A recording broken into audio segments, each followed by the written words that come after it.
What's going on, everybody? Thank you so much for tuning in to Goonies Minute's very first Patreon episode. We're going to be talking today about our top 3 favorite pirate movies, and Chris and I have the extraordinary honor of being joined today by someone who is not unfamiliar with the Movies by Minutes format and not unfamiliar with pirate movies, and that is Scott from Pirates of the Caribbean Minute. Scott, thank you so much for coming on today. How you doing? Oh, doing great, and it's an honor for me, actually, to be part of Goonies Minute. This was my childhood. It's like a childhood dream come true. But I did want to clarify, actually, are we doing the top 3 pirate movies or top 50 Katharine Hepburn movies? Because that's what I had on my list. And I wasn't sure which ones we were doing. How did you know that? How did you know that? Man, I just guessed. So it's going to be a long haul if we go through and rank all those 50 of those movies. So well, I tell you what, I'm going to go put on a pot of coffee because I was unaware. So... Well, let me ask you. So you guys have been doing Pirates of the Caribbean Minute since December 2016, am I right? Yeah, we did. We threw up a teaser, and we actually started about the second week of January, actually, and we're just hitting minute, say, 26 or 27 now. Yeah. Wow. Congratulations, man. How are you guys liking it? So far, so good. It's actually keeping us fairly busy, and we are learning more about pirates and Pirates of the Caribbean than we ever thought we would ever want to know. Yeah. And it's pretty cool. Just even about the movie making business, and I'm sure you guys know as doing Goonies Minute that there's so much that goes into it that it really is an amazing process. Yeah, it definitely is. And I've been, a movie fanatic since I was a kid, and not until I got into the Movies by Minutes show did I really come to realize that there are so many ins and outs to the process of making a movie and writing a movie and understanding a movie than I could have ever thought. And it's unbelievable how much goes into it. And the thought process, it's more than just having a little bit of a story.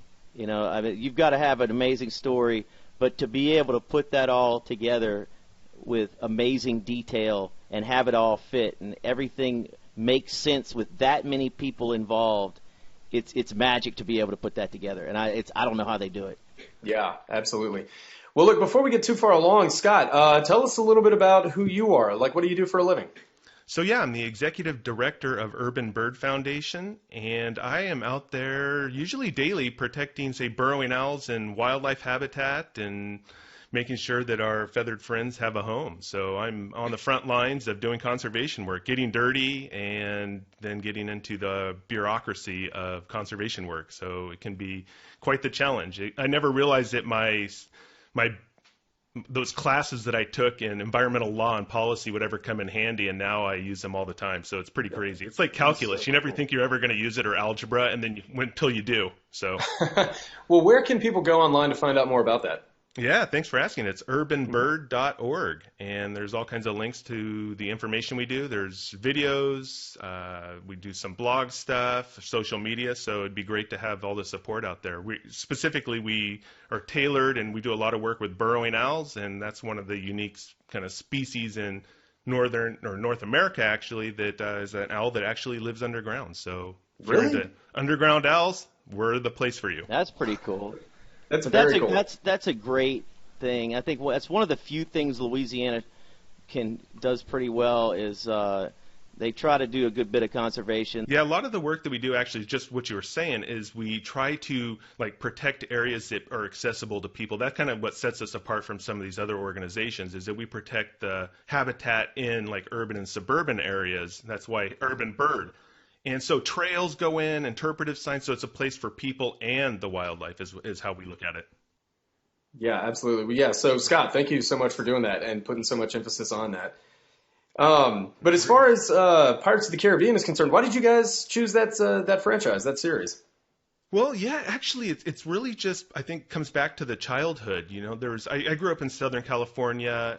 Disneyland was fairly right next doors out in Orange County, Fullerton there, and it was a place that my parents would take me as a kid. And Pirates of the Caribbean was just one of those cool experiences you could go to. And I've maybe mentioned this on our podcast or so, but I always had this. I actually forgot and kind of wrote how that Pirates of the Caribbean ride, just because I love the skeleton aspect of it so much. I really thought that this whole ride ended with all these skeletons fighting, and it turns out it doesn't happen that way. And so it's just weird how the memory works, and that's with Pirates of the Caribbean, the film. It just kind of brought in all this swashbuckling, this adventure, and then the supernatural. I'm a big sci-fi fan, so that I think that just worked wonderfully. And I was able to convince Heather to do so. Maybe that was more than anything. Well, I tell you what, if you've seen online some footage of it, I think they just recently opened, I believe it's like Disneyland Shanghai or something, and the Pirates of the Caribbean ride in that is the most incredible like theme park ride experience I have ever seen. It is unbelievable. So if you get a chance, go look on YouTube for it. And I want to say it's Shanghai. I'll have to check that out for sure. That's cool because I love the one in Disney World. Yeah. I mean, it's just classic. It's one of my classic. favorites. Every time I go, and it's just a pleasure to be able to experience that every time. It doesn't matter when I was 3 years old going for the first time, and then I didn't go again until I was 18. Yeah, you know, it's such an immersive experience, and it's just so primed to have a movie about it. It surprises me that it took all this time between the time that it was created in back, I believe, in like the 1960s until about 15 years ago when the film finally came out. Yeah, it was crazy when we actually started looking into this, how much it has really kind of immersed itself in pop culture. And so many people are really just into the film, and it just blew me away. So I think hopefully that's a good thing. And here we are coming up on the 5th installment of the franchise, so its popularity has not gone anywhere, which means they're doing something right, and to have created a character like Jack Sparrow is incredible. It's going to go down in history as one of the most unique movie characters of all time, I think. So I agree. All right. Well, with that said, let's go ahead and get into our top three.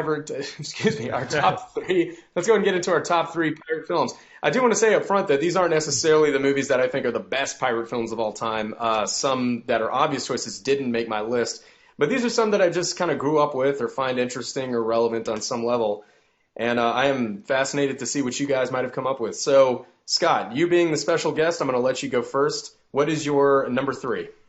My number three is Captain Blood. So Nice. I'm going all the way back to 1935, Errol Flynn.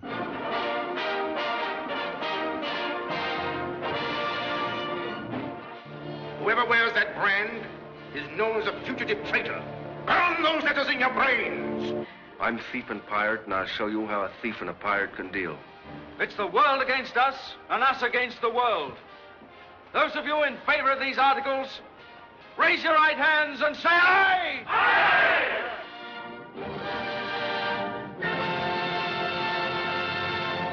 And actually, it was good that you mentioned that because, I was really struggling when I was thinking of this list. I was probably putting way more kind of thought into it than maybe I should have, at least. And I was asking myself, should I be really true to those pirate films, or should I just, kind of go with something that I absolutely love to watch again or have watched numerous times, or maybe something that set the bar for those films? And so I tried to come up with a list that was maybe a healthy balance of that maybe honored the kind of the true swashbuckler movie, but then was maybe something that inspired other pirate movies, or as we talked about, kind of left its mark on pop culture. So that's, that was my ode to Captain Blood, is my ode to that traditional pirate movie, or at least somewhat traditional, if you will, because it doesn't really have all that colorful language that was maybe set by Robert Newton, who played Long John Silver in, say, Treasure Island, in the 1950 version, where it's all the R's and these kind of traditional things that we expect from a pirate movie today. Well, we actually have kind of a connection to Captain Blood, with it being the film that Sloth is watching in the Goonies. And and there's some references to it there at the end of the film. But Captain Blood is definitely up there in the top list of some of the great pirate movies of all time. Whenever I was doing my research, I would constantly see it as being one of the top ones. And not just being an influential pirate film, but being the film that really broke Errol Flynn into pop culture. That's right. Someone who created what I think still carries on to be like, a true cinematic hero. I mean, you see echoes of what he was doing in heroes that we see in movies to this day, I think. So what a charismatic person. And just the fact that he inspired Sloth in Goonies, basically. There you go. That's the thing. Sloth, he might not be the brightest person, but one thing that he was able to do is he could understand that, and he championed that into saving the day towards the end. Right. So, you think about what it meant to him, he got excited when he saw it, and that's one thing that he could understand, and he made it work for him. There you go. Damn. I'd never really made the connection. Seriously. There you go. Yeah. So I'll have to tell you when we're done, I'll let you know what nudged out or what Captain Blood nudged out. But that would be more on my guilty pleasures list, if you will. So Captain Blood probably wouldn't be something that would really be on that top 3 guilty pleasure pirate movie, but I'll go ahead and save that towards the end. I'm wondering if it's what my number 2 is because, I don't know. When you say guilty pleasure, I'm like, oh boy. But I tell you what, is there anything else you want to add to your number 3? Yeah, so I think actually with Captain Blood we see, at least based on some of the ones that are on my list, is that we have really more of an epic pirate battle at the end. So it's the whole pirate ships, the cannons ablazing, ships exploding, so there's wood everywhere, and really I think that's part of what nudged out my, say, number 4 from being that number 3. So there's all that sword fighting and that kind of traditional pirate action that I really would like to see oftentimes in a pirate movie. Yeah. And then there's the simple plot of revenge. It's getting the girl. He's sold into slavery by the king, and there's it's a whole kind of plot. The typical plot thing that we would see is revenge, but it doesn't actually end in the ultimate revenge that we would think of. Maybe a pirate, say, killing this guy who was the evildoer, if you want to call it that. And he's not the traditional pirate himself. He was a doctor. And so I don't think that we really see a lot of traditional pirates in pirate movies, or at least the hero in the pirate movies that we see. The focus isn't really on that traditional pirate that, is just going around killing people. That's usually the anti-hero. That's funny that for a movie that could break so much ground and set stereotypes, it actually wasn't playing by those rules itself. That's right. And was probably breaking rules that, say, Douglas Fairbanks had set up, and was more of a unique movie than it's probably remembered for being. So for anybody who hasn't seen Captain Blood, you got to check it out. It's incredible. So, yeah, it really is. It's one of those things that it's not something I'd watch a lot, really come back to. Like I said, it's not necessarily on my guilty pleasures pirate movie list, but it really is a must-have that you can see, as you were saying, trickles through other pirate movies to this day. All those elements are still there. Yeah, definitely. Well, you got anything else for Captain Blood? I guess I could go ahead and just say that it is, for the most part, more of a realistic pirate film. We don't, as I was saying, we don't really have all those R's and that colorful language. We don't see the bird on somebody's, the parrot on the shoulder, the eye patch kind of thing. So I think, substantially more so than, say, Pirates of the Caribbean, which we're doing, with all the special effects and that stuff. This one seems to at least have some kind of understanding of maybe some of the historical period a bit more so than Pirates of the Caribbean, that has some liberties taken in that. That's awesome. I've never really thought about how Captain Blood was such a... Now that you're saying all this, I'm seeing how unique it really is. And it's not a traditional pirate film. So that's what top 3 lists are for, I guess. So cool, man. Yeah, there was one other thing. Well, maybe 2, just real quick. Yeah, no, take your time. Go ahead. It's the hero. He's really this pirate, or this hero in our movie that was a pirate out of circumstance just because of the whole slavery thing, and he escapes. And so it's not that he was that pirate.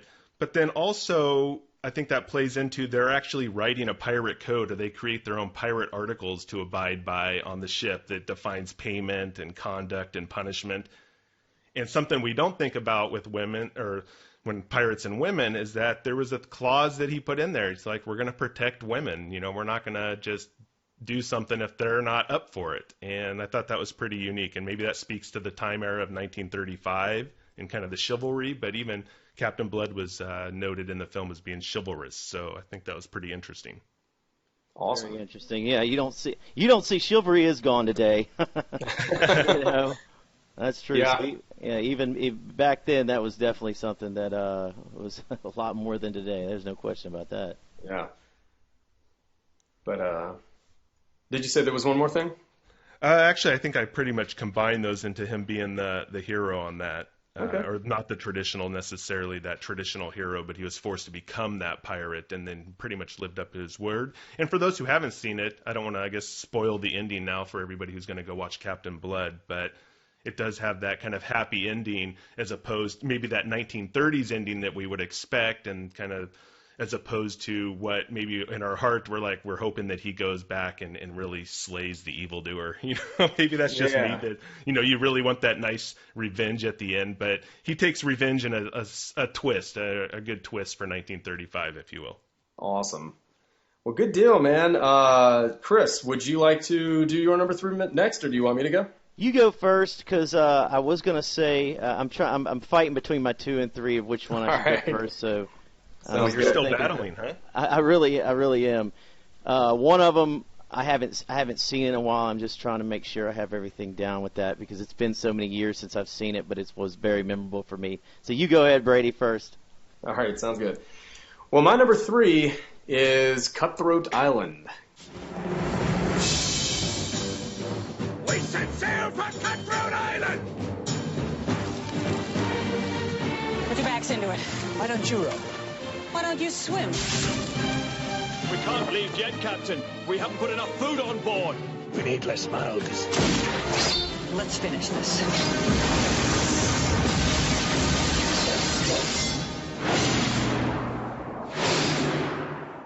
Cutthroat Island from 1995, which I think could also be called Explosions, the movie.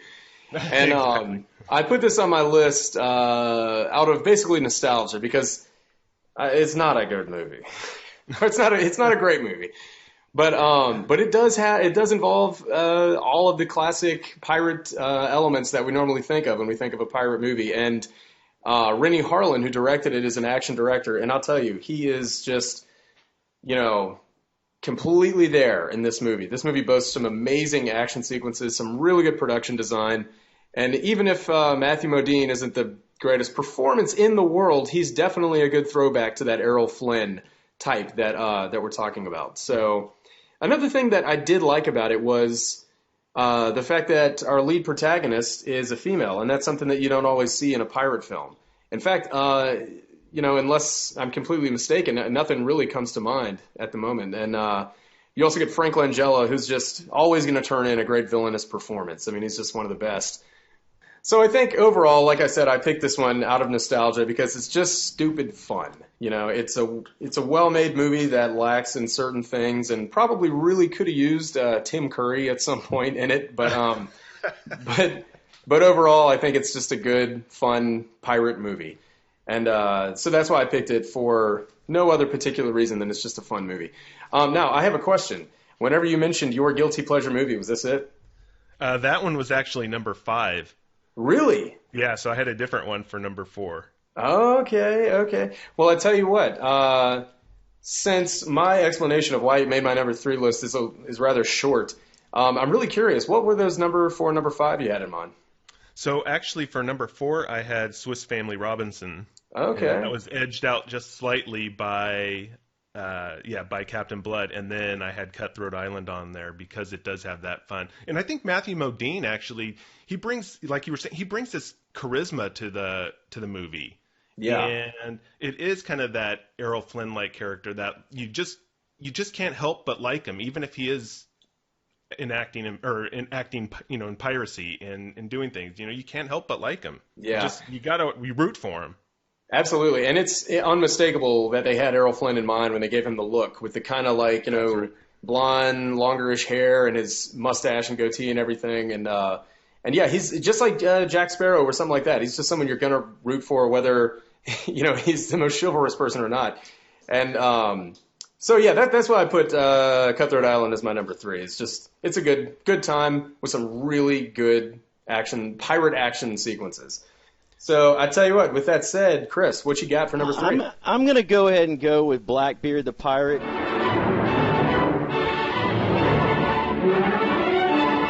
Merciless buccaneers who take what they want, and they want the world. And fiercest of all is Blackbeard, holding captive the love prize each man fights to make his own. Then stripe him till he falls, and dose him with salt. And when he comes to, and then let him have it again. Whirly! Man the guns! I don't know if either one of you ever seen that. Scott, have you seen that movie? It's been a while. That one also has Robert Newton in it, right? Yes, it has Robert Newton in it. That what was he in? Treasure Island, Return to Treasure Island. Wasn't and then he was Long John Silver. Wasn't he Long John Silver? That's right. Yeah. So this is a movie that I saw as a kid. It's 1952. And this is one that I would see on like TNT, TBS all the time. And one of the things that just stuck with me was that look of Robert Newton. Mm-hmm. Okay, he had that classic look in this movie. And honestly, it's probably one of my first memories of seeing a pirate on TV. So maybe I would go to a fair or something and I would see somebody dressed up. But even as a kid, when I would go to that fair, it's like I wasn't easily fooled as a kid, not, at least not with that kind of stuff. So, but it would be fake, But when I saw this movie, it's like that's what a pirate is. That's a real pirate. Yeah. Like I'd go to the mall and I'd see Santa. Even as a kid, even when I still believed in Santa. Hey kids, don't pay attention to what Chris is saying right now. There is a Santa, but you know what I mean. Even when I still believed in Santa, I would go to the mall and I'd see that Santa there, and I never believed that was really Santa. But when I saw Robert Newton in this movie as Blackbeard, I really believed he was a pirate. Yeah. And what better compliment that you can give in that situation, And it has a little bit of comedy in it too, even though it's 50s style comedy, there's some funny stuff going back and forth in there. Even the whole story of how this guy Sir Henry Morgan, he was a reformed pirate, and then he hopes to prove then they want to prove that this guy is still dabbling in piracy. Say, I'm trying to put my thoughts back together, and he picks the wrong ship. Yeah. And just the whole way that happens, and then you have I'm trying to think of the girl's name, Linda Darnell, who was an actress that was in this movie that was basically Blackbeard was holding hostage, and she is. If you look at her look, she was gorgeous. I mean, she was fine. I know sometimes you see people in the 50s, but she's got a look that would last today. And I remember seeing her, and I remember thinking that was incredible. But I think this whole movie, if I remember, to me it's just a classic pirate movie. It's a classic ode to the 1500s, 1600s, of what I think a classic pirate situation would be. The whole, they take the ship, they kill the captain, they take the wife, that whole deal right there. I mean, that to me is classic, the classic pirate story. There you go. So it kind of lives within all of those classic pirate elements like we were talking about. And I think it relates to my childhood. Yeah, it's what like Scott was saying. This is I don't remember. It makes me want to go back and watch it. I hadn't had a chance to go back and watch it, but it's one of those things that I remember. It was always be on, but it was a movie that I would not turn off. It was a movie that if I caught it 25 minutes in, I would sit down and watch it, even as a kid when I had no attention. Yeah, just when you were a kid, right? Yeah, and today I have an amazing amount of attention. But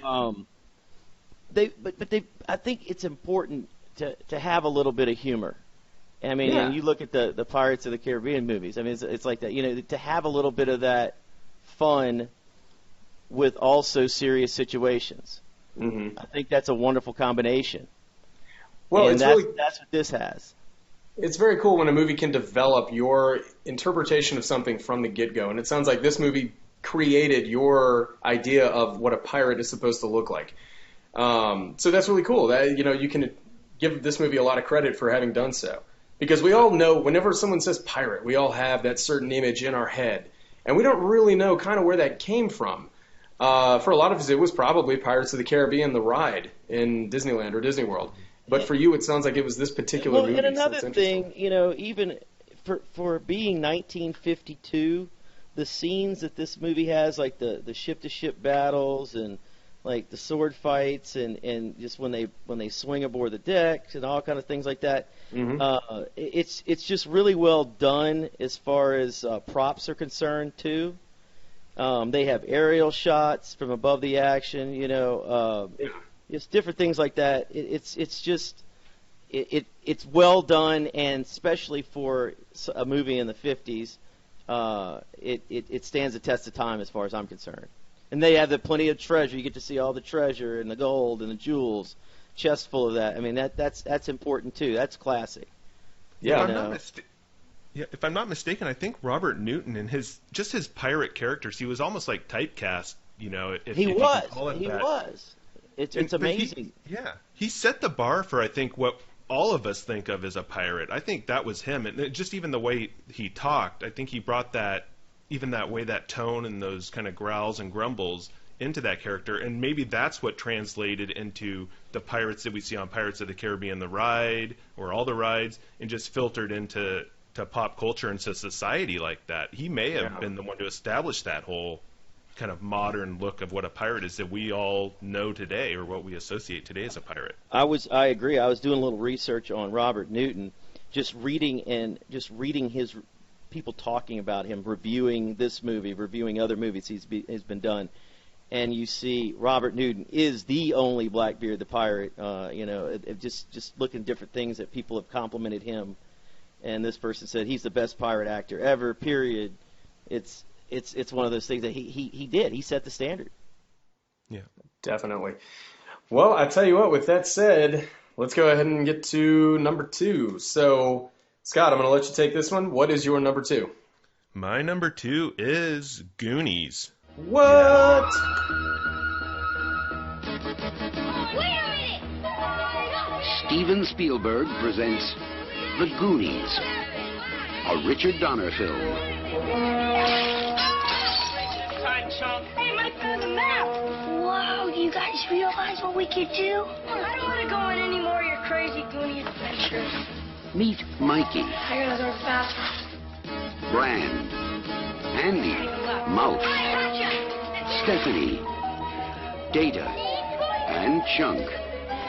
They call themselves the Goonies. They've stumbled onto a legend. But they're not alone.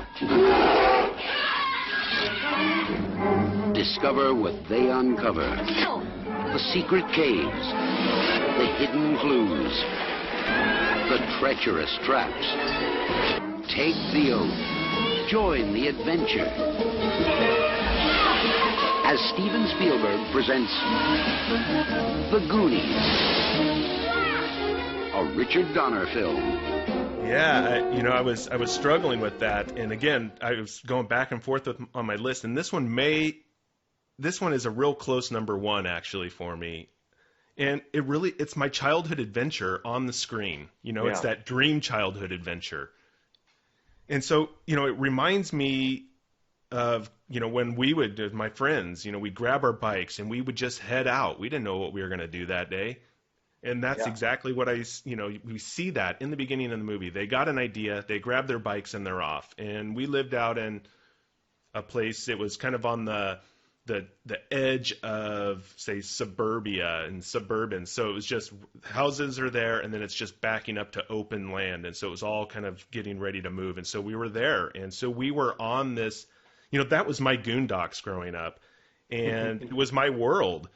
And so, we would make, I just remember making, these rafts that we would attempt to sail on a nearby pond, or, wandering these hundreds of acres of this grazing land that was out there. And then I realized when I was thinking back and listening to Goonies Minute, just all the feeling and the song and the music and the opening theme and all that, I realized it wasn't just a pond or a field. It was the pond or the cow pasture. That was our world. And anybody in the neighborhood say, hey, we're going to the pond or we're going to the cow pasture. That was it. And we were out looking for treasures. And, we never found anything cool like rubies and diamonds and doubloons and all that kind of stuff. But, we did find some of our own treasures. Basically, it was in memories, I think. And so Goonies is that standard for me. And plus, it was at a time, it was cable TV. HBO was fairly new, or at least, new coming out to houses, and so it was like you're seeing movies in your house. And this is something that was playing all the time on HBO when I was a kid, and I could, so I saw it, and I just saw it all the time. And so I can't get away from it. I hear just a part of that opening song, that theme song, and I'm just instantly transported back in time. That's great. Great way to put it. Great way to put it. Yeah. And go ahead. I was going to say, too, it's also maybe like my first real kid empowerment movie, or the movie where kids are actually creating a solution and solving a problem, as well as having that cool adventure that I think all kids that see it want to do. And so that was kind of the 80s version of all these kind of teen empowerment movies that we see today, like Hunger Games, all these dystopian future things. Yeah. But this one was reality. This is in a neighborhood that we identified with. It's almost like their adventure could have gone absolutely nowhere. They could have just gone out, played around in the woods, whatever, gone back and been home in time for dinner, and you still would have gotten the Goonies, That's because right. Yeah, this film developed the childhood of so many people, and it has carried on into the adulthood of so many people, like guys who want to get around and do podcasts about, Goonies, the movie Goonies. And they have this movie to attribute that to. And the idea of kids just being kids and going on these adventures has carried over into things like Stranger Things or Super 8 that echo the Goonies, and it all starts with the Goonies. It all goes back to that being the inspiration for these things. That's a good point about Stranger Things. Yeah, the staying power of this movie has not gone anywhere. It's as strong now as it was then. The most important part is the empowering part of kids is. And I think Scott brings up a great point about the 80s was the teens, empowering of more the high school age, the little bit later in high school age. But yeah, this was the one that actually did for the kids, for that 12-year-old, for the 10 to 12-year-old age kid, to where they get to solve the adults' problems. They get to face the adults' problems, or they make it their problem. I mean, a lot of kids wouldn't even concern themselves. They would concern themselves with it, but what could they do about it? They're thinking, I'm just a kid. Yeah. Mm-hmm. Well, Scott, what else do you have for the Goonies? Well, I think that this actually speaks to movies in general. Goonies, for me, it does. Because there's the story, it has a plot, there's characters, direction, and then you can get into all the lighting, costumes, musical score, and even just the acting, and so all that jazz that really goes into creating a film. And it starts to talk what we were saying in the beginning of this bonus episode here. But then there's that thing that we often hear about talking about movies or even ranking their success, and it's not just like the box office dollars, but it's that success of on a personal level. So maybe it's not successful to other things or to everybody else, but on a personal level, it really is, because that's the movie that is linked to an emotion. That's the one that, if you have a classic word association kind of exercise, if I say X, you say Y, Goonies for me elicits an emotion that just brings me back to my childhood.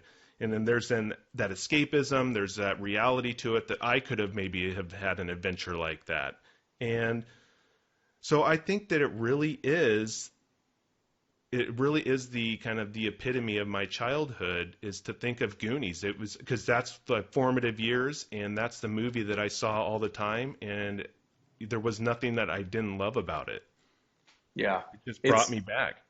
That's the closest I think I've ever heard someone being able to come to articulating the inarticulatable. Exactly. It's trying to define why we feel a certain thing that we feel when we look back at our childhood. And this movie, The Goonies, is what does that for, a generation. And it is just, it's more than just a movie. I mean, it is that special a moment in time as can be. So, do you have anything else for the Goonies? Yeah, I have a couple things. I was talking to Heather about this, and I was like, oh man, if I'm going to have Goonies on my list, and it's Goonies Minute, how's that going to look? Like I'm just sucking up to you guys, like, hey, we definitely need more bonus episodes, so I'm going to just plug Goonies. But, and she said, you can't help it. You were growing up in the 80s.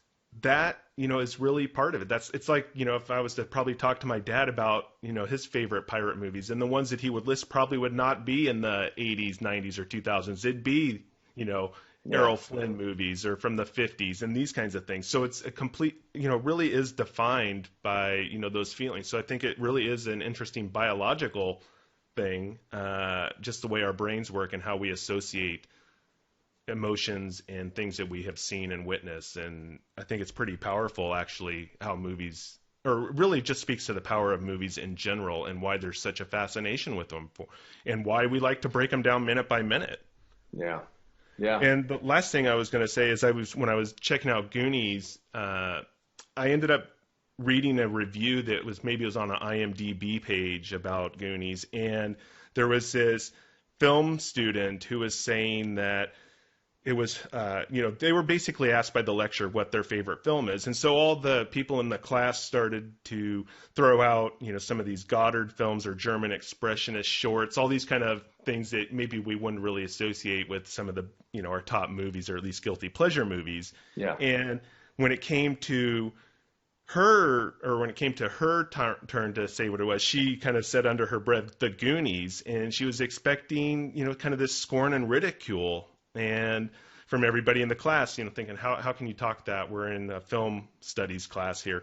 But everybody then cried out, "Hey, you guys." Nice. And the rest, so that was from the class. And then she was like, she summed it up here. She said, "You see, this is the unifying thing about Goonies. It just connected everybody." Good story there. That's pretty cool. That's awesome, man.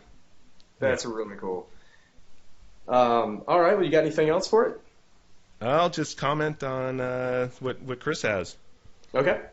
So, I wanted to let everybody know number 2 was Goonies for me also, and you might notice that I'm going before Brady just because we wanted to, talk about it the same, not go to another movie, and then so kind of like carry over from what Scott's saying. And it did a lot for me as a child also.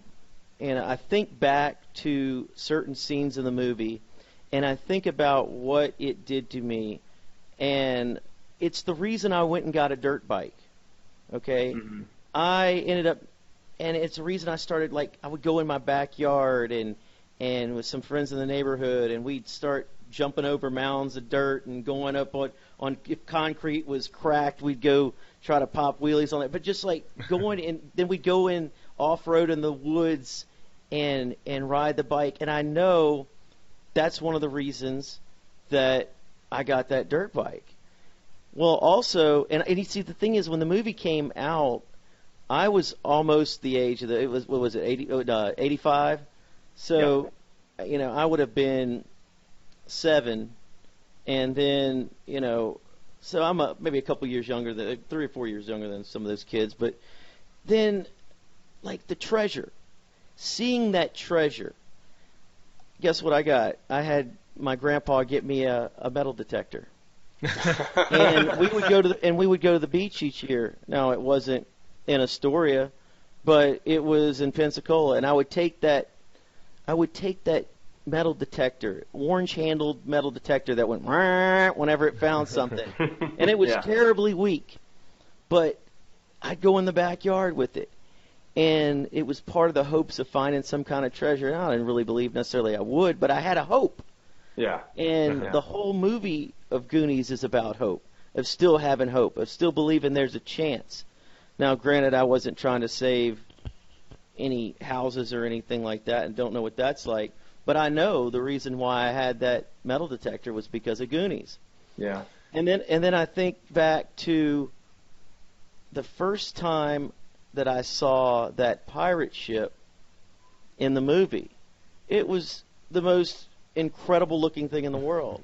Yeah. And one more thing as far as relating to kids, that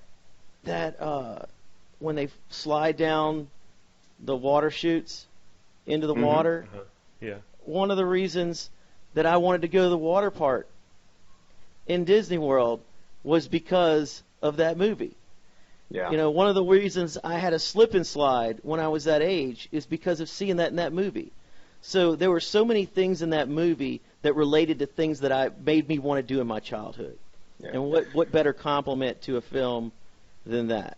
Absolutely. I think between that statement and what, Scott, what you were saying about what happened in the classroom where everybody, that communal experience that everyone seemed to have, if that's not a testament to the effect that a movie can have on a person, I don't know what is.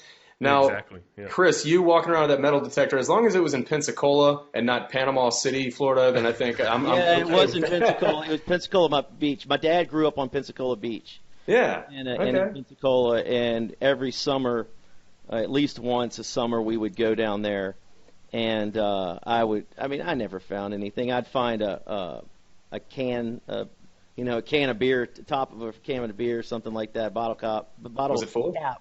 No, shoot, no. Oh, damn it.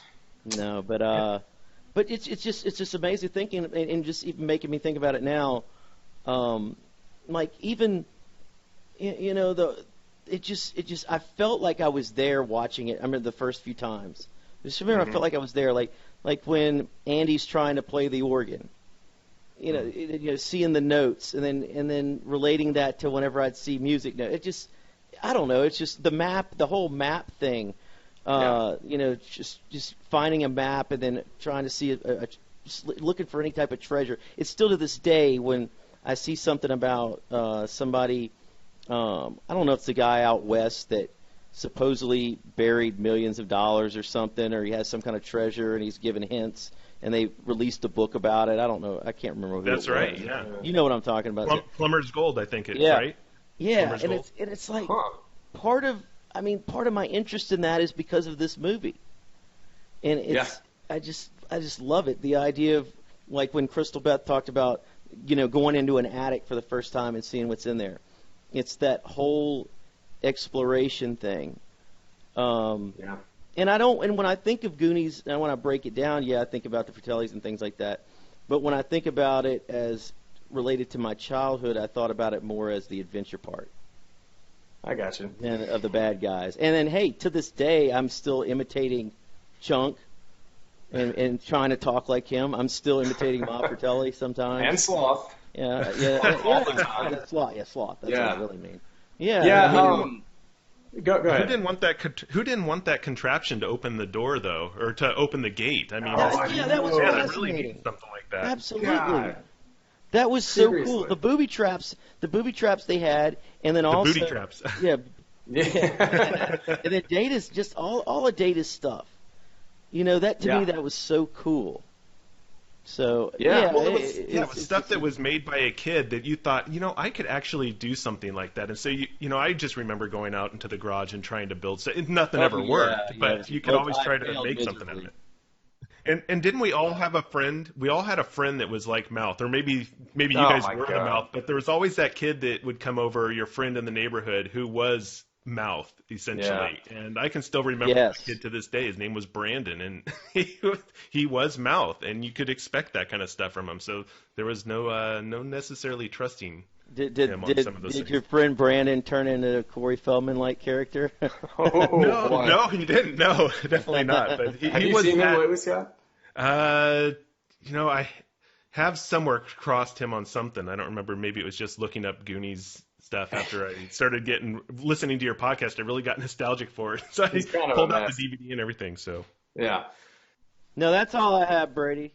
All right, very interesting. I think it's really cool that you guys both had Goonies on your list, and interesting that it was number 2. For both of you. My number 2 is actually a movie called Shipwrecked.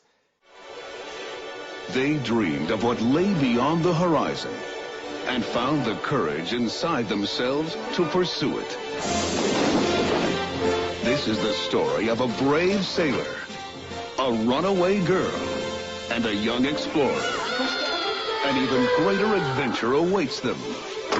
Treasure. In the face of danger.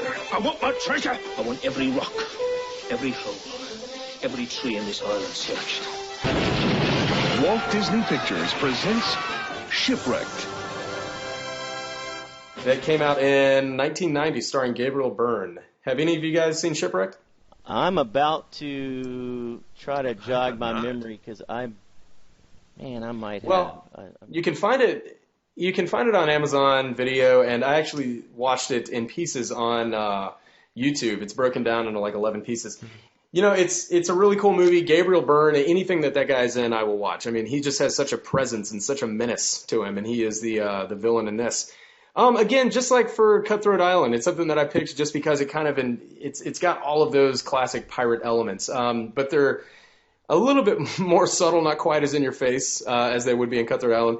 I know that the reason I picked this was because it has that empowering two children philosophy to it. It's about a kid who is shipwrecked, and he washes up onto this island, and then he's got to set all these booby traps whenever Gabriel Byrne's villain gets there, and he has to team up with a little girl who, kind of adds to that whole sense of childhood empowerment. And so it's also kind of a child-oriented film that still takes itself seriously, much like The Goonies, much like Monster Squad, as I've said a few times. It's not just easygoing kid-friendly movie where you know that they're going to save the day and everything's going to be fine. It actually has quite a bit of violence. There's a moment where Gabriel Byrne's character wants to whip the kid, the lead character, with the Cat of Nine Tails on the pirate ship, which is not a friendly idea. And to make it even worse, he's going to get this kid's friend, like his only friend, to do it. So it's things like that really made the movie jump out and stand out as something that would, make for kind of a scary and yet not so scary pirate film. So it's a simpler pirate film, but I think it's one that people would definitely enjoy if they go to seek out. So none of you guys have heard of this? No, I've heard of it. I don't think I've seen it though. Yeah, I haven't seen it, but I have heard of it. I'm also a Gabriel Byrne fan, and I think absolutely. that just stretches back to the guy. Yeah, that guy can really sell his roles when he's doing it, and so I've always just been a fan of his. And I think probably the most recent thing that I saw of him was going back to watching Stigmata. Yeah, man. With that, when he was the priest and that whole. Oh, how good was that? I guess this isn't. Yeah, that was pretty crazy. So. And then wasn't he? He was in End of Days too, right? That's right. Yeah. Okay. Was he in it? Yeah, he was. Good old End of Days. Oh yeah. I need to know about Thomas Aquinas. Brilliant. All right. Well, that is my number 2. Short and sweet. Before we get to number 1, does anybody have any honorable mentions? I have a couple of honorable mentions for my list, and that was Swiss Family Robinson and Hook. And, I was really debating where to actually slide those in, and, the whole list was kind of moving around a bit. And so Swiss Family Robinson, I don't know, it's just one of those ones that I saw as a kid, and it really was another kind of empowerment thing for kids, too, is that, you're creating coconut bombs, you're battling pirates, you're creating a life out on a desert island, and it really is kind of the fun times, if you will. Who wouldn't want to be out there living like that and having all that open space and not really having to worry about things, except maybe some pirates attacking you, I guess, but that wasn't a big thing.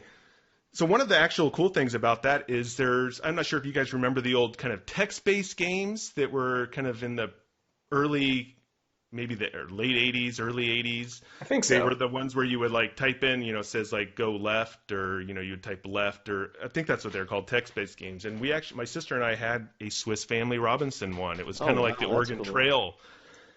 And it pretty much obliterated us every time. We couldn't get past that. It's like, Fritz shoots the tiger kind of deal. And, but that's part of, I think these guilty pleasures and stuff, and coming back to what we've been talking about, really is a connection to something that, I had as a kid, or that really kind of set things in motion, when it's those things that really make an impact on you. And it's those films that can actually make a lasting impact on you that I think they're the ones that are really successful on a personal level. Yeah, definitely. So you've also got Hook, correct? Yeah. As an honorable mention? Yeah, Hook is I think what I like really about Hook is that again, some of these are not maybe necessarily kind of true to the form pirate movies, but Hook did something I thought that was pretty unique, and this kind of comes back to another Steven Spielberg thing, and he usually has kind of this great eye for things, and he took Peter Pan, this story that everybody knows, and he flipped it up and changed it. Peter Pan grew up.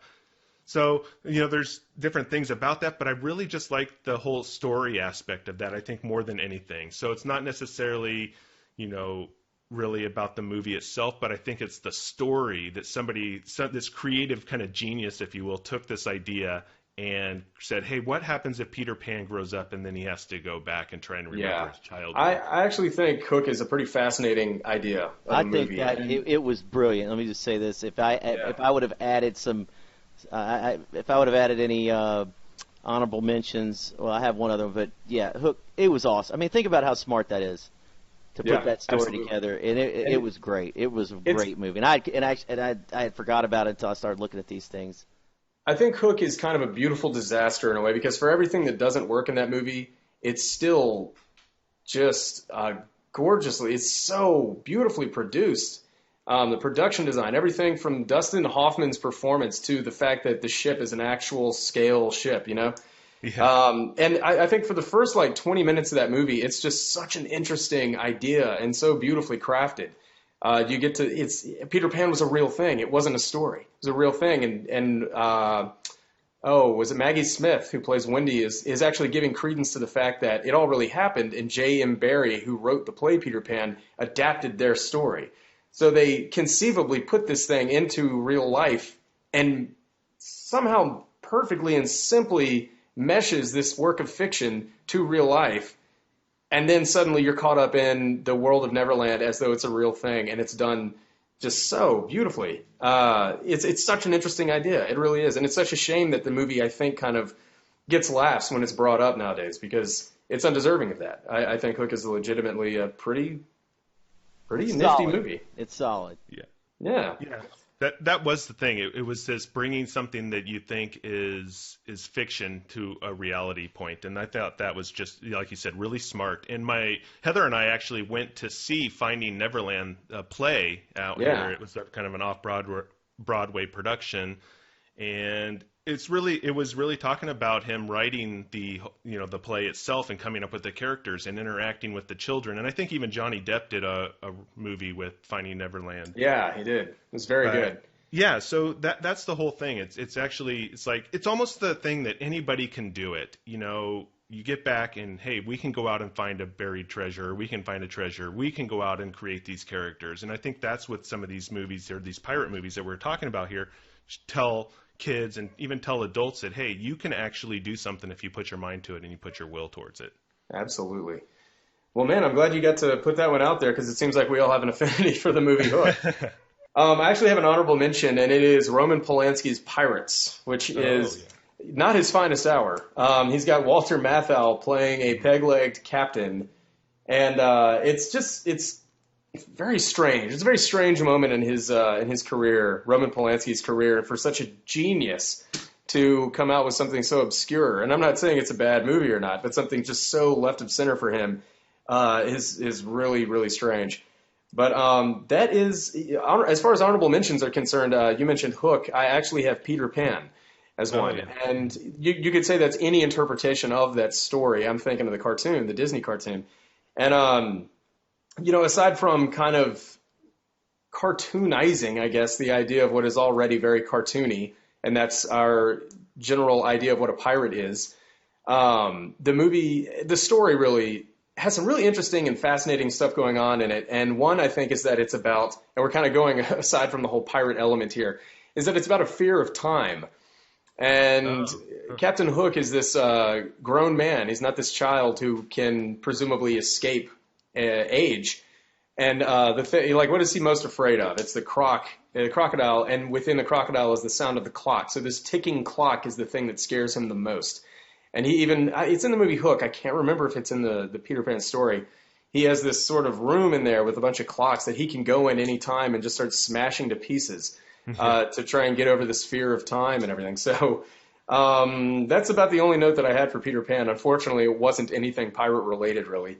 But that was probably the first pirate movie. I don't recall my first time seeing Peter Pan, the kind of that original Disney cartoon or animated feature. Mm-hmm. But I would venture to say that was probably my very first pirate movie. Yeah. When I was really young, that had to have probably been it, and set the stage for just what we see as pirates as well. So yeah, absolutely. Same here. So, Chris, have you thought of your number one? Yeah, and excuse me. Yeah, Swiss Family Robinson is my number one. On a strange lost island, that teemed with 1,000 perilous dangers.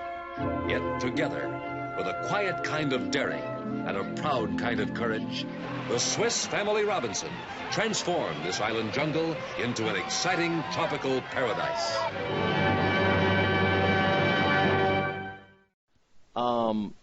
As a kid, I mentioned Blackbeard, but this was the one that it really brought a smile to my face thinking about it, as I've known that this was going to be my number one since we talked about this, and it was the other ones that I had to try to figure out.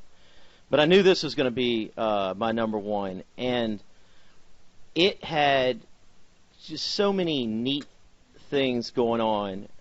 It's the whole idea of being shipwrecked on an island, being chased by pirates, having to use what you have there to be able to defend yourself, be forced to make a life there, and then making the most of it. There's so many things that are just amazing. The treehouse, as a kid, seeing something like that, how cool is that? I mean, who wouldn't want to see that and then want a treehouse?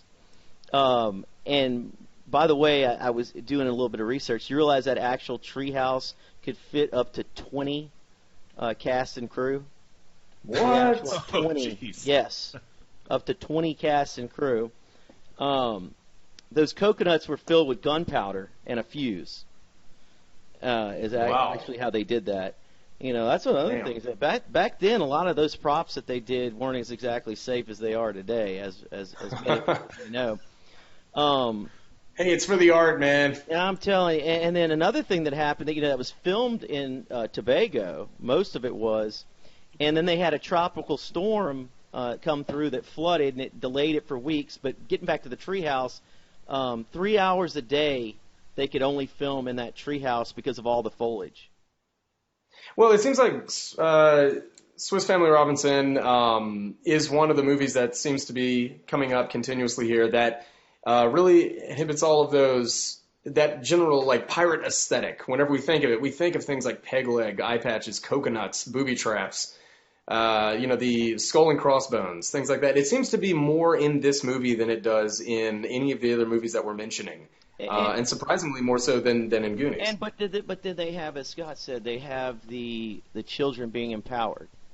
Where the kids leave, they check out the island, and then they they capture what's her name? What's that? Roberta, which is really Bertie, and it's really Roberta. It's really a girl. This the whole brothers trying to impress her, and there's a lot of comedy in there too. And I'm just looking through the quotes and stuff there. So it's a serious situation, but it's also there's humor, and it's a wonderful film, and it's directed by Ken Anakin, who, by the way, was 94 years old when he died. What? Died in 2009, and he was actually in the process of working with the story of a lifetime, Genghis Khan. And he died during the filming in 2009 at the age of 94. Now, really? How crazy is that? That this guy that started with his first film was first actual directing debut was 1947, Holiday Camp, and he died in the filming of his last one in 2009 for the Genghis Khan. That is incredible. At crazy? 94, that is insane. He also directed two other pirate movies: 1982, The Pirate Movie, and 1978, The Pirate, a TV movie. So, so it was, and another thing I thought was interesting: $5 million budget, and it grossed $40 million. Jeez. So, and that was in 1960. So they were doing something right. Have either of you guys been to the Swiss Family Robinson Treehouse in Disney World or Disneyland? Disneyland, yes. It's been quite a while since I've actually gone there, but I think that was part of it too. It's like you were just saying, Chris. It's that the treehouse is cool, and who didn't want a treehouse after that? My sister and I would build forts while watching that movie. Yes. It's like in the living room, kind of the sheets and over the couch. Absolutely. That's inspired. Uh-huh. Absolutely, I did all the time as a kid. That's funny. Yeah, absolutely. And but anyway, I don't know. It's a feel good movie.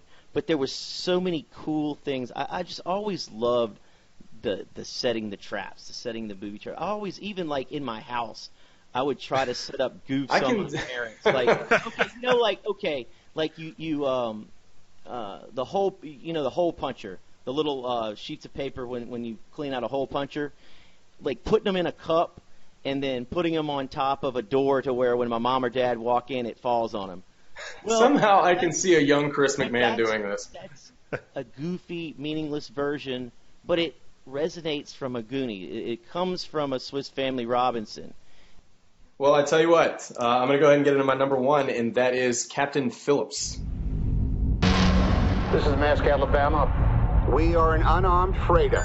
We have a potential piracy situation. Copy, Alabama. You should alert your crew. Get your fire hoses ready. Chances are it's just fishermen. They're not here to fish. Listen up. We have been boarded by armed pirates. Stay hidden at all costs. Don't want any hostages. Where is the crew? I don't know. Hey! Look at me. Sure. Look at me. I'm the captain now. It was supposed to be easy. I take ship, ransom, nobody got hurt. Captain Phillips, can you hear me? I chose this because it shows how pirates are still very much a relevant thing in the world. And they're not funny. It's not a cute idea. It's something that's very real and very, very, very scary. Have either of you guys seen Captain Phillips? Yeah. No, I have not. I've been hurting when it's come to movies the last few years. We were way behind. And Netflix is not helping us because now we're getting into series. But yeah, should I see it? You're saying I should. Yeah, absolutely. It's a great example of just, how pirates are such a real thing. And not just in the sense that it's made in a very realistic fashion. It's a true story. That happened back in 2009. The container ship, which was captained by Richard Phillips and sort of a small crew, they were held hostage by 4 pirates that were eventually taken down, and I don't believe there were any American casualties. But the thing that really makes this movie stand out is a performance of a first-time actor named Barkhad Abdi, who played the main pirate in the film, the Somali pirate, and his performance is just downright terrifying. And I think this guy he was like a limo driver in Hollywood, and just gave it a shot and went and auditioned and received an Academy Award nomination for his first film. But the movie is, it makes you wonder about these things that we see in movies now, the pirates that we see in classic films that are movies like, let's say, Pirates of the Caribbean, or something like Swiss Family Robinson, or even something as far back as Captain Blood, things that we don't really feel as threatening when we watch them. And it makes you wonder, were these people as scary as we see them in modern times, like in something like Captain Phillips? So that's why I chose it as number one, is because it's so relevant to today, and it really made me ask these questions. Are pirates scarier than we think they are? And so that's why I chose it as number one. But are pirates as scary? I think it's crazy, and maybe I'm naive, but the fact that they still have them today. And yeah. I know, they're in a lot of adventure and movies and that have comedic elements to them. But the pirates that are around today, there is nothing comedic about. Yeah. I mean, there was a basketball player, I guess about 10 years ago. His name was Bison Dele. He went off with his son and sailed the seas, and he got captured and killed by pirates. So even the United States Navy had a ship that was even, we're constantly running into, not constantly, a couple times a year, we're, coming across these people. And then they're still capturing ships. Yeah, so you still hear about it. They're frightening. They're so frightening, so much more frightening in real life, the ones that are around today, than the portrayal that most of the times we see in the movies that we watch. Is that fair to say? Yeah, we're getting the romanticized version of pirates. That says it better right there. Absolutely. Where definitely. we can gloss over like we do in I know in Goonies is a bad example, but all right, what happens with what the Fratellis are? The Fratellis are like what some of these pirates are in some of these movies, okay? And yet we gloss over their violence because it's a fun adventure movie. Well, it's the same thing with a lot of these pirate movies, is that we gloss over, what they really were, and we see the romanticized version, like you said, Scott. A good way of putting it. Yeah. Well, I think that was a great list of movies, fellas. I really do. There was a lot of variety in there and a lot of surprises. And I'm glad that we actually got to cover Goonies twice. Let me just do this. I want to do a shout out to Scott for this. My girlfriend is a huge fan of the Pirates of the Caribbean movies, and she started listening to The Minute, and she really likes it. So she's wanting to rewatch all the movies. So Hell just yeah. to let you know, and it's partly due to listening to The Minute. So that's pretty cool. Yeah, happy to inspire. I think I think maybe hopefully people are coming back and thinking, or at least about the ride, and they're getting all those feelings as a kid. It's not the the Captain Phillips of pirates for sure. It's this romanticized pirate stuff. But I think that's what helps inspire people to maybe make their own films and just have adventures in their own life. So that's kind of what we're about. Absolutely. I mean, this whole Minute thing has gotten me so excited about coming up with different podcast ideas. It's really inspired me, not just to do other minutes, but to listen to other people's and also come up with my own stuff. So it's done it for me. Yeah, it's awesome, man. And there's so many options out there of movies to listen to who do the minute-by-minute breakdown. But I want to ask you guys, I've got two thoughts here. And one of them is about the pirate genre in general. Do you think that it's kind of gone the way of the Western in the sense that there's just not a whole lot of new ground to cover? Yeah, I think that, there was maybe also part of a bad rap. We were talking about Cutthroat Island, but, that it was labeled as kind of this historic bomb because of the box office performance. And so that may have set some things in motion just about the pirate genre in general. Maybe that, I guess it doesn't really say something, because we're looking at dollars for box office here and what movie studios are looking to produce. So maybe they thought that was some kind of trend that, hey, people just aren't interested in pirate movies anymore. Until Pirates of the Caribbean came back around, that kind of did a resurgence on that. But we haven't seen any other real pirate movies come out so much, except, say, Captain Phillips, which is more, it's not that playing buried treasure, this colorful language and stuff that Disney had in its roots with Treasure Island. So I think it's interesting, and it'll be interesting when the new Pirates of the Caribbean movie comes out, and it's something that we're interested just to see how it does, because there has been, say, 6 or 7 years. I think the last Pirates of the Caribbean was 2011, so it's been 6 years since the last one. Does it still have that staying power? Are people still interested in that? So it'll be an interesting, look at culture and how society is looking at those movies today. I think that people will be interested in it because there is no saturation right now of it. Mm-hmm. So and those are well done movies with a good cast and a good story to put out there. I think they're doing it the right way. Now, if you had all kind of other people trying to copy them or come out with different types of movies, maybe it wouldn't be as successful. But I think they're doing it right. But I still believe that there can be more pirate movies that people are interested in. I think the Captain Phillips, as Brady was talking about, I think movies today, I think you're going to see more of that. I think maybe there's more to do with that style because it hasn't been done as much as far as opposed to the romanticized version. But you still don't hear anybody talking about doing those types. But I think there's money to be made and there's stories to be made and there's people that are going to be interested in it. I think a lot of the same people that would be interested in Pirates of the Caribbean are going to be interested in something that's a little darker. I think they would be. If you like pirates, a lot of times you like pirates, any way you can take them. You know what I mean?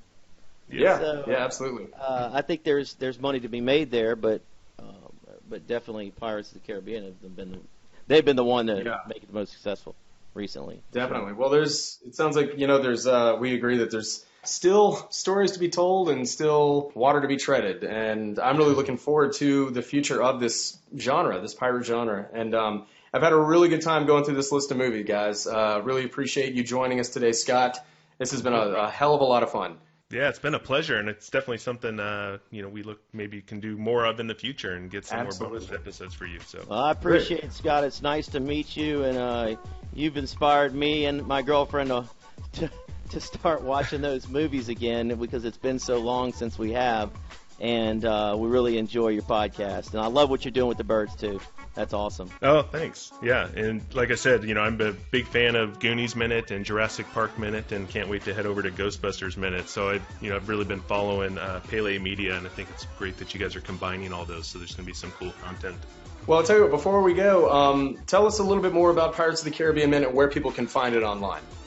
Yeah, so if you're interested in Pirates of the Caribbean and you want us, it's for the general fan, it's for the film buff, and it's for the hardcore people out there, join us at blackpearlminute.com, and you can connect on all the platforms from iTunes to Google Play to Stitcher, all that kind of great stuff. But we're discussing minute by minute Pirates of the Caribbean films, bringing in our stuff from the ride, or at least our emotions and our adventures with the ride itself, and then just connecting with a lot of people who maybe are just seeing the films for the first time. So we're having a lot of great fun, and we also like to put in some pirate facts and things that we find out in the real world and how that differs from the actual movie. So we're learning a lot, and we're getting a lot of help from listeners too. Awesome. All right, everybody. So thank you so much again for joining us today, and until next time, mahalo.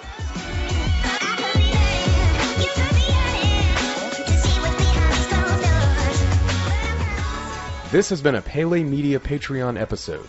Thank you so much for being a Patreon supporter and keeping the show going. If you enjoy our bonus episodes, be sure to tell your friends to check us out at patreon.com/PeleMedia. You can also find us online at facebook.com/PeleMedia and PeleMediaGroup@gmail.com. Our theme song is Behind Closed Doors by Otis McDonald.